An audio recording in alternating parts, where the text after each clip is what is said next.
من الشيطان الرجيم. بسم الله الرحمن الرحيم.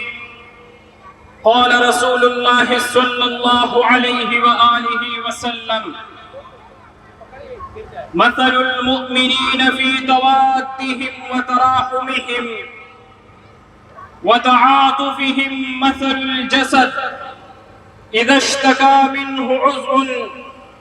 تداعى له سائر الجسد بالسهر والحمى. الصلاة والسلام عليك يا سيدي يا رسول الله وعلى آلك وأصحابك يا حبیب اللہ. اللہ رب ذوالجلال جل جلالہ کی حمد و ثنا اور محمدی مصطفیٰ صلی اللہ علیہ وآلہ وسلم کی بارگاہ اقدس میں ہدیہ درود و سلام پیش کرنے کے بعد، میرے دوستوں، میرے بزرگوں، السلام علیکم ورحمۃ اللہ وبرکاتہ. میں نے آپ کے سامنے جو حدیث کریمہ تلاوت کرنے کا شرف حاصل کیا ہے،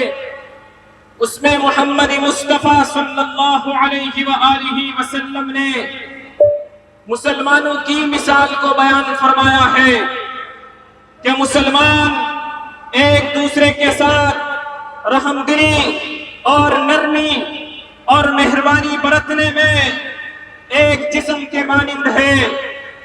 کہ جب اس جسم کے اس کو تکلیف ہوتی ہے تو پورا بدن اس کے ساتھ اس تکلیف میں شریک ہوتا ہے. اور یہی مسلمانوں کی تاریخ رہی ہے کہ جب ایک عورت محمد بن قاسم کو پکارتی تو وہ 18 سال کی عمر میں سندھ فتح کرنے کے لیے آ جایا کرتے تھے. مگر افسوس ہے کہ آج ہم نے اس دردی مسلم کو بلا دیا، جس کا نتیجہ یہ نکلا کہ آج فلسطین پر ہر قسم کے ظلم ہو رہے ہیں، مگر کوئی غیرت مند حکمران ان کے لیے اعلانی جہاد تو کیا، اپنی آواز کو بلند کرنا بھی گوارا نہیں کرتا. میرے غیور مسلمان بھائیوں، میں آپ کے سامنے اہل فلسطین کا شکریہ ادا کرنے کے لیے کھڑا ہوا ہوں، کیونکہ یہ وہ لوگ ہیں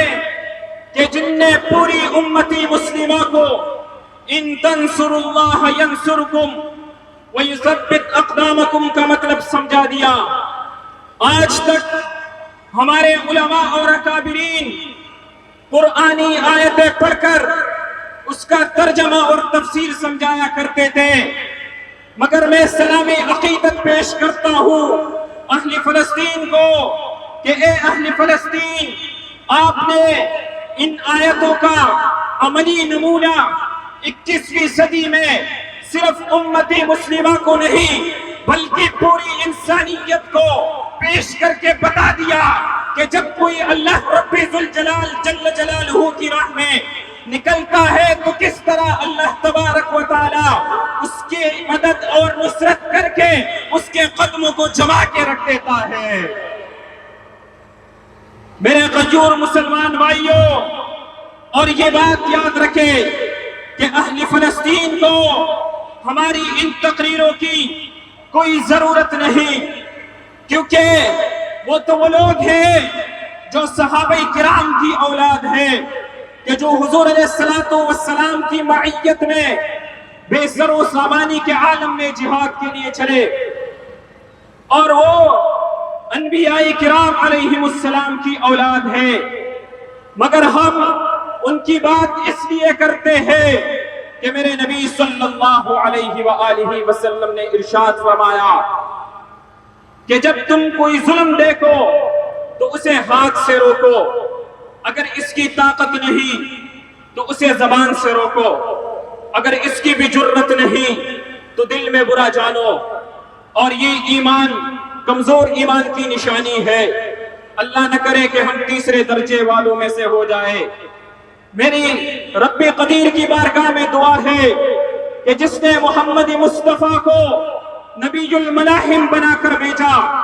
جس نے محمد مصطفیٰ کو نبی السیف بنا کر بھیجا، کہ ہم دوسرے درجے سے اٹھ کر پہلے درجے پر آ کر اور ظالم کا ہاتھ پکڑ کر اسے ظلم سے روکے، اور انشاءاللہ وہ وقت دور نہیں کہ ہم ظالم کا ہاتھ پکڑ کر اسے ظلم سے روکیں گے۔ میرے مسلمان بھائیوں، اہل فلسطین یہ وہ لوگ ہیں کہ جن نے ہمیں احد شریف میں توکل کا درس دیا، یہ وہ لوگ ہیں کہ جن نے ہمیں حنین شریف کی شجاعت کا درس دیا، یہ وہ لوگ ہیں کہ جن نے ہمیں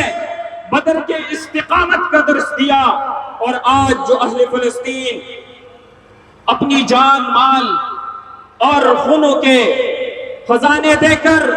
مسجد اقصی کا تحفظ فرما رہے ہیں، یہ در حقیقت مسجد حرام اور مسجد نبوی کا تحفظ ہے، کیونکہ اما بھارتی کا بیان ریکارڈ پر موجود ہے جس میں اس نے یہ کہا کہ ہم بیت اللہ شریف پر قابض ہو کر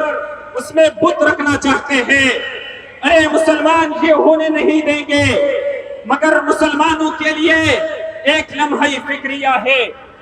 اہل فلسطین نے ہمیں یہ سمجھا دیا کہ جب بھی تم فضائے بدر قائم کرو گے تو اللہ تبارک و تعالی اپنی مدد و نصرت کے فرشتوں کو نازل فرمائے گا۔ اب فضائے بدر کیا ہے؟ تو فضائے بدر یہ ہے کہ امتی مسلمہ کا بچہ ہو یا بوڑھا، عورت ہو یا جوان، وہ اللہ رب ذوالجلال جل جلالہ کی راہ میں کٹ جائے یا نہ، مگر کٹنے کے لیے تیار ہو جائے۔ اور جب یہ فضائے بدر قائم ہو جائے گی تو اللہ تبارک و تعالیٰ کی طرف سے مدد و نصرت کے فرشتوں کا نزول بھی جاری ہو جائے گا۔ میرے غیور مسلمان بھائیوں، آج ہم یہود و ہنود اور ہمیں انسانیت کا درس دینے والوں سے سوال کرتے ہیں کہ ارے تم حقوق انسانیت کی بات کرتے ہو، 15,000 معصوم بچوں کو شہید کرنے کے بعد تم معصوموں کے حقوق کی بات کرتے ہو۔ میرے نبی صلی اللہ علیہ وآلہ وسلم نے تو یتیموں کا بوجھ اٹھایا تھا، مگر تم نے تو پوری امتی مسلمہ کو یتیم بنا دیا۔ میرے نبی صلی اللہ علیہ وآلہ وسلم نے تو عورتوں کو تقدس بخشا تھا، مگر تم نے تو عورتوں کو سڑک پر کاٹ کے رکھ دیا۔ ارے ظالموں، وہ وقت دور نہیں کہ تم رب کی پکڑ میں بھی آؤ گے اور انسانیت کی پکڑ میں بھی آؤ گے، اور وہ وقت دور نہیں کہ جب کائنات کا پتھر یہ بولے گا کہ یہ بدبخت میرے پیچھے بنا لیا ہوا ہے، اور تم پر تمہاری زندگی تنگ ہو جائے گی اور یہ زمینی وسعتیں تم پر تنگ ہو جائے گی۔ گفتگو کا اختتام اہل فلسطین کے ان نعروں سے کروں گا کہ جو ان نے 2009 میں لگائے تھے کہ مہوا آثارنا ومہوا دیننا ومہوا ثقافتنا ولکننا سنبقی لأننا مسلم ولأننا محمدی، وآخر دعوایا ان الحمدللہ۔